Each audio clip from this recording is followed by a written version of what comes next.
Ahorita vamos entrando a nuestra primera entrevista, que es con Esmeralda Lexiur Ferreira, que es abogada, activista y defensora de derechos humanos en el estado de Veracruz. La estamos enlazando, ella está en Jalapa, Veracruz, según entiendo, y que pues es precisamente Esmeralda es una de las abogadas junto con otro conjunto de colectivas, de personas que estuvieron pues colaborando en la redacción de lo que ayer se considera pues un día histórico para el estado de Veracruz, porque el Congreso de Veracruz aprueba la interrupción legal del embarazo, y sobre esto vamos a hablar, sobre este día histórico de ayer y sobre estos mecanismos que se dieron, en qué consiste esta ley, estos puntos constitucionales que se acordaron.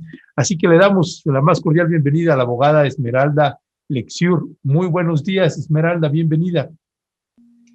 Muy buenos días, Ernesto, para ti, para todo tu auditorio, mi agradecimiento profundo por dar este espacio para escuchar este tipo de noticias que son fabulosas y que las has resumido de manera extraordinaria. Efectivamente, mis compañeras de diversas organizaciones de la sociedad civil, defensoras de derechos humanos, académicas, lograron en un hito histórico el día de ayer en Veracruz, de no 5, sino de hace más de 33 años, en la lucha por la despenalización del delito de aborto en el Estado. Sabemos que lo óptimo sería que este delito ni siquiera estuviera en los códigos penales, pero por supuesto esto implica un avance a la luz de lo que también ha ido sucediendo históricamente a lo largo del país. Primero Ciudad de México, de ahí tenemos Oaxaca en 2018, Hidalgo recientemente, apenas todavía a inicios de este mes, y ahora también el estado de Veracruz, lo cual nos da la apertura para poder decir que los derechos de las mujeres, cuando existe voluntad política, cuando hay la certeza y el reconocimiento acerca de cuáles son las obligaciones que tiene el Estado para promover, respetar, proteger y garantizar los derechos humanos de las mujeres que implican niñas y adolescentes, pues sin duda el resultado va a ser algo como lo que tuvimos el día de ayer, Ernesto. Gracias, Esmeralda. Te presento a Alberto Nájar, que es de pie de página, coconductor conmigo en este noticiario matutino. Alberto. Abogada, buenos días. ¿Podría explicarle a la audiencia en qué consistió esta modificación, esta iniciativa que fue aprobada el día de ayer en el Congreso de Veracruz? ¿Qué es específicamente lo que contiene y cuál sería el alcance que se te esperaría ya en Veracruz? No sé si haya que esperar algún plazo para que esto entre en vigor y de qué manera sería, abogada, por favor. Muchas gracias, Alberto, también un gusto poder entablar esta conversación contigo a distancia. Bueno, pues te comento, hubo varias modificaciones. Primero comentar que esto se da en torno a las recomendaciones a la luz de la alerta de violencia de género, que ustedes saben que hay decretadas en diversas partes del país. Veracruz casualmente tiene 3 alertas de violencia de género, 2 de ellas están acumuladas, una es por violencia feminicida, que es un punto que habrá la oportunidad de tratarlo en algún otro momento, y la otra que tiene que ver con agravio comparado. La de agravio comparado implica que existe un marco jurídico completamente restrictivo, incluso contradictorio entre lo que marcan las obligaciones internacionales en torno a los derechos sexuales y reproductivos de las mujeres, y por otro lado lo que marcaba justo el Código Penal del Estado de Veracruz, entre otras prácticas que se pueden generar y que llevan directamente a que las mujeres no pudieran participar y pudieran tener o contar con la colaboración para poder realizar un aborto de manera segura. Bien, la reforma consistió entonces en que el grupo de trabajo realiza y manda al Ejecutivo una propuesta desde el año 2017, y esta propuesta es aceptada por el Ejecutivo del entonces Estado de Veracruz, y también posteriormente se hace un primer intento, no pasa nada porque no se contaron con los votos necesarios, y de ahí la semana pasada se da la oportunidad de meter nuevamente la iniciativa. Y el resultado de esta iniciativa es hacer también unas cuantas modificaciones para mejorar, dado el contexto y evolución que ha tenido el tema del aborto a la luz de los criterios que ha ido emitiendo la Suprema Corte de Justicia desde el año 2017 a la fecha. Se hacen pequeños ajustes para quedar de la siguiente manera. Primero, lo que se propone es que el delito de aborto siga existiendo a partir de la 12ª semana de gestación. Es decir, lo que propone la reforma es que antes de las 12 semanas de gestación para abajo, es decir, de 0 hasta antes de 12 semanas o hasta poco de las 12 semanas, el delito no va a existir, es decir, ya no tenemos el delito de aborto. A partir de la 12ª semana, entonces la mujer que lleve a cabo la interrupción del embarazo, entonces sí estará cometiendo el delito de aborto. Entonces, como vemos, la despenalización no es profunda ni es completa, sino que es parcial, es únicamente hasta las 12 semanas, pero que implica un gran avance porque justo es el estándar en el que hemos estado a nivel nacional. Otro cambio significativo es que una vez que ya se pasan las 12 semanas de gestación, lo que va a acontecer es que tenemos la posibilidad de que las mujeres también puedan dejar de ser investigadas y en consecuencias tener una sanción cuando se cumplan alguna de las causales que están previstas en la ley, que son causales, no son más que excepciones o excluyentes de que alguien cometa un delito. Es decir, puedes interrumpir el embarazo después de la 12ª semana si se convergen alguno de los siguientes elementos que voy a comentar. El primer elemento que quedó intocado, es decir, quedó completamente como estaba, es el de que sea imprudencia de la mujer. Todos sabemos que pueden existir abortos espontáneos por cualquier situación en que las mujeres pueden tener enfermedades, algún sistema que tiene que ver con el estado de salud de las mujeres, que hacen que las mujeres, aunque deseen tener un embarazo y deseen tener un producto, simplemente no se da por cuestiones físicas de salud o fisiológicas. Entonces, en ese sentido, no hay mayor situación que prever.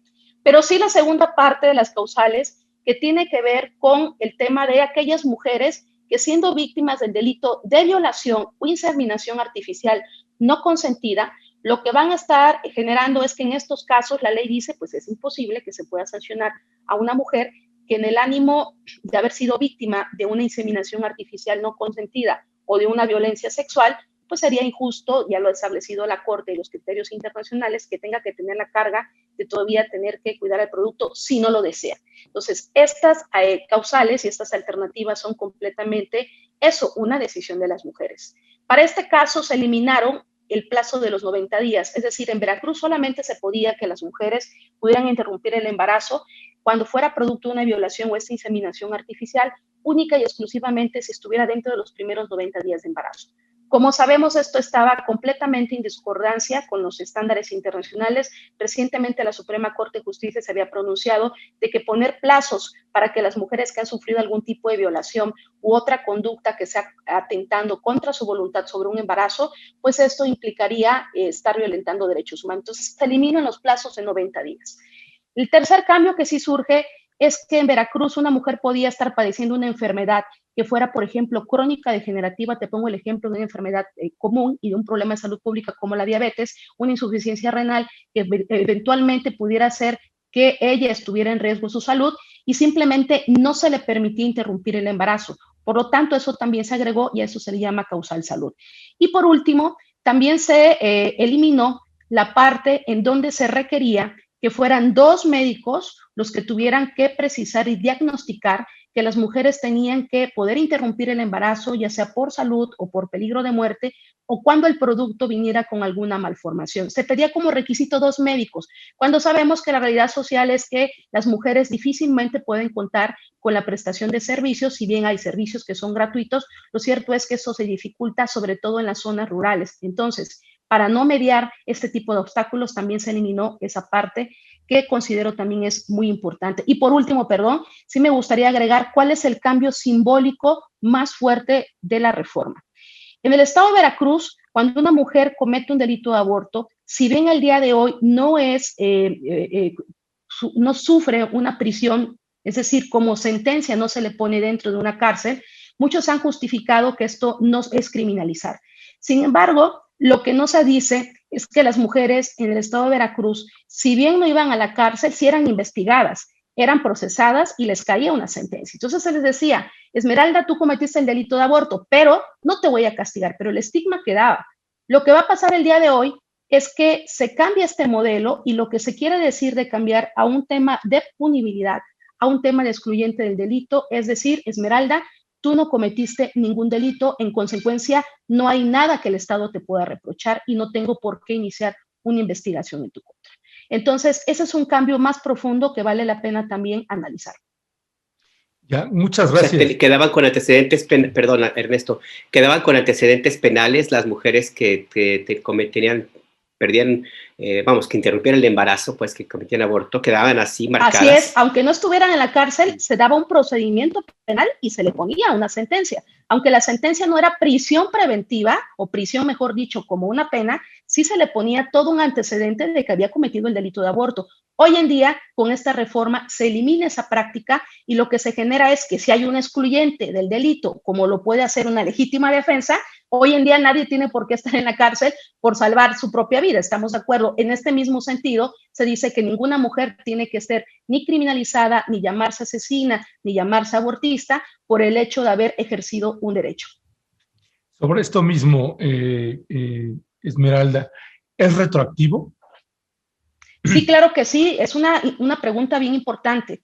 Hay un principio que se llama retroactividad de la ley penal que siempre y solamente siempre se puede aplicar cuando dan beneficio para las personas, de tal suerte que aquellas mujeres que estén siendo investigadas, procesadas o incluso hayan tenido una sentencia cuando el tema del aborto, de la conducta que les estuvieron imputando, hubiera sido dentro de estas primeras 12 semanas, ojo, que fue lo que dejó de ser delito, en consecuencia estas mujeres podrían iniciar los procedimientos correspondientes para poder ejercer lo más pronto posible el tema para que no sean consideradas con la legislación anterior que las criminalizaba de esta manera. Lo mismo va a pasar para aquellas mujeres que después de tener 90 días, por ejemplo, de embarazo, y que hubieran sido víctimas de violación, también hubieran estado investigadas, procesadas o sentenciadas, también pueden hacer valer esta ley por los medios judiciales, que es en una vía específica,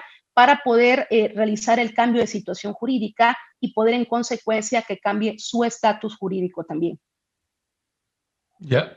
Pues es algo importante, Alberto. Ernesto, sí, perdón.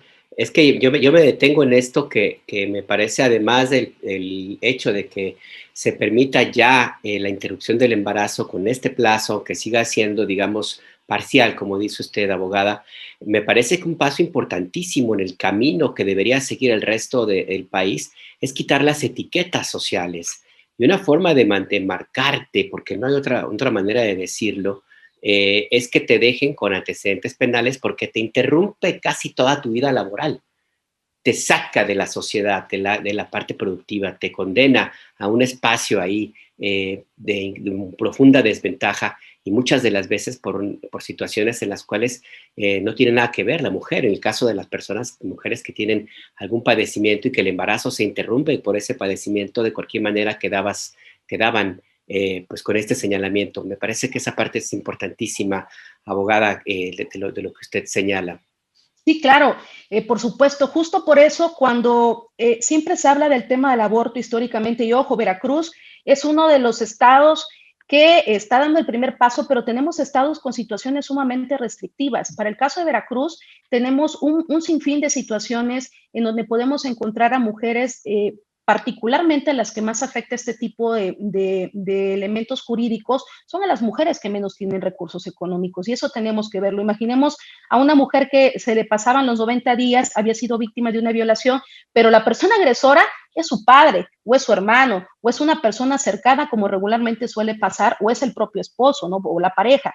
Entonces, son elementos que no están considerando la realidad social en la que viven muchísimas mujeres, particularmente la mayoría de ellas. Y debo decir también a propósito que algo que nos congratula es que haya sido una iniciativa con tantos votos a favor que se haya logrado. Fueron 25 votos a favor, 13 en contra. Sabemos de los gobiernos que no están de acuerdo con los derechos humanos de las mujeres, de los partidos, y tuvimos una abstención. Pero lo más importante, déjenme decirles, y me da muchísimo gusto, que ayer mismo el Ejecutivo del Estado, en un acto democrático, plural, y reconociendo el tema de lo que implica la necesidad inmediata de tener en cuenta la transformación legislativa. Ayer mismo fue publicada en la tarde en la Gaceta del Estado de Veracruz la reforma y hoy ya está entrando en vigor, es decir, a partir de hoy formalmente es ley, estimado Alberto y Ernesto, en relación también a la pregunta que me hacía. A partir de hoy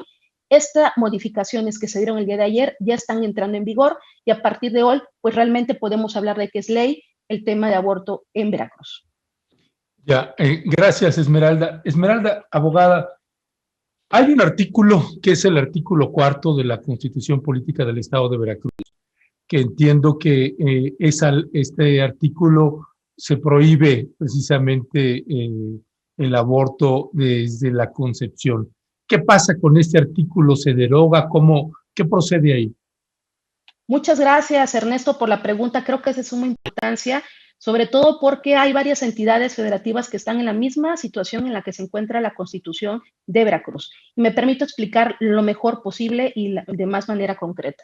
Primero, en una intentona de varios grupos, y digo hay que decirlo, de varios grupos que están en contra de los derechos de las mujeres, después de que se legislara el tema en la Ciudad de México, cuando la Suprema Corte de Justicia dice que si era válido que se cambiaran causales y se despenalizara, como en el caso que estuvimos viendo en Ciudad de México, que fue paradigmático y que de ahí se vinieron toda esta ola de reformas llegando a la del día de hoy, el día de ayer de Veracruz, lo que aconteció es que varias constituciones empezaron a tratar de obstaculizar el camino poniendo este elemento de que se protegía la vida desde la concepción. Pues bien, vale la pena decir que a la luz de los instrumentos internacionales que podemos contar primordialmente con el tema de la Convención Americana de los Derechos Humanos, justo la Convención Americana protege el derecho a la vida. Pero el tema con el derecho a la vida es que tiene restricciones y que no es un derecho absoluto. Y pongo un ejemplo. Tan es así que la Suprema Corte de Justicia, en un caso denominado Artavia Murillo contra Costa Rica en el año 2012, un caso que es obligatorio y vinculante para todos los países que integran el Sistema Interamericano de Derechos Humanos, por supuesto México, que le dio competencia para poder tomar los casos a la Corte Interamericana de los Derechos Humanos.